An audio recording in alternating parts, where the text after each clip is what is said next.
So let's have a quick look at some reaction textures.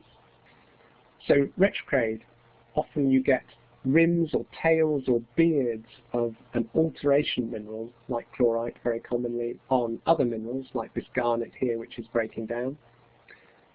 And so in a sheared rock often those form as kind of funny triangular beards or tails on the edge of a garnet. Sometimes though it can just form as a kind of rim all the way around the garnet. So that's a classic retrograde texture. This is a similar texture where you've got a rim of green mineral round a sort of lilac pale blue mineral. In this case it's not cooling, but it's actually a reduction in pressure that's caused that texture. So this pale blue mineral here is glaucophane, and that is a high pressure amphibole, and you've grown a low pressure amphibole as a rim round that glaucophane as the rock was brought up towards the surface, it zoomed towards the surface, the pressure dropped, and so some of that glaucophane around the edge has transformed, has reacted to form a low pressure green amphibole. This is another picture of garnet. This is what I was talking about in terms of a classic sort of rim of chlorite, this very, very pale green mineral around here, which is eating into the garnet. And I chose this because you can really kind of get an impression of the garnets probably were originally this size, the size of that whole mass of chlorite and garnet. And the chlorite has eaten into the garnet and reacted and altered all round the edge of that garnet to leave only a small relic in the middle. More reaction textures, this one here is just really partly to show a beautiful corona, but also to show some much more typical psychedelic colours of epidote. So in the cross-polarized view down in the bottom right, those really vivid psychedelic colours are very typical of epidotes, sort of stained glass window colours we call them. And up in here, up in the top left view, the plane polarized light, it's much more difficult to see to define those two minerals. There's a sort of greenish mineral here, which is the hornblende, and then the epidote is slightly higher relief, but again, sort of colorless, not very yellow at all. So very difficult to tell what that is. It looks a little like garnet in a way, but you can tell that it's not garnet from that cross-polarized view. And that's a classic reaction texture between the two minerals. So the albite is the colorless mineral in here, and the hornblende is the sort of greenish mineral. And this epidote is a reaction rim between the two.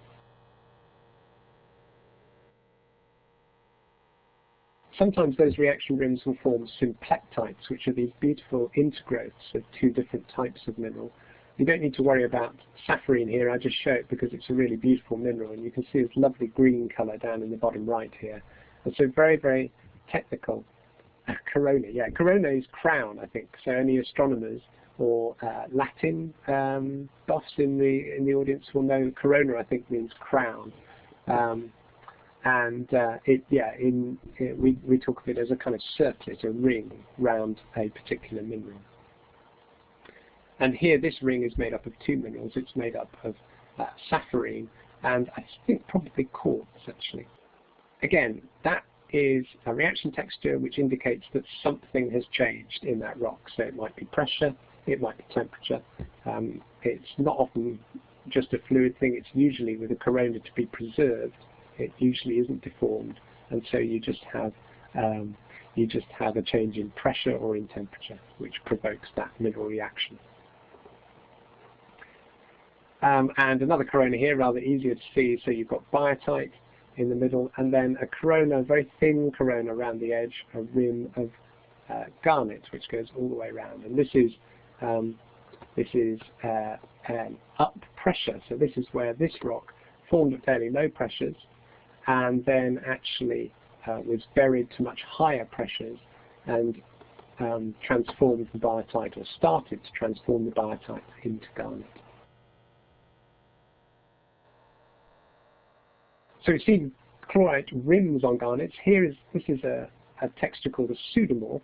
So you could see that it was the chlorite replacing the garnet was on its way to becoming a pseudomorph. A pseudomorph is kind of like a ghost of a pre-existing mineral. So you've still got the shape of the garnet here, classic garnet shape, but it's not garnet anymore. It's a mixture of epidote, which is the sort of high relief stuff in here, and greenish chlorite.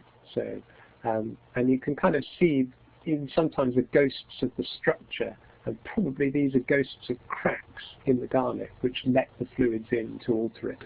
So you often get a sense of what the crystal was from its shape, but also even from its internal texture. And some pseudomorphs are very difficult to pick out, and in fact they can go undiscovered for a long time. But this is a pseudomorph after white mica, high pressure white mica, which breaks down to a mixture of biotite and plagioclase and quartz, but in this very, very intricate intergrowth. And so it takes quite a long time sometimes for people to actually work out exactly what is breaking down here, and what the original mineral was if you don't have any actual traces of it. So this is a decompression reaction from high pressure white mica turning to low pressure biotite, plagioclase and quartz.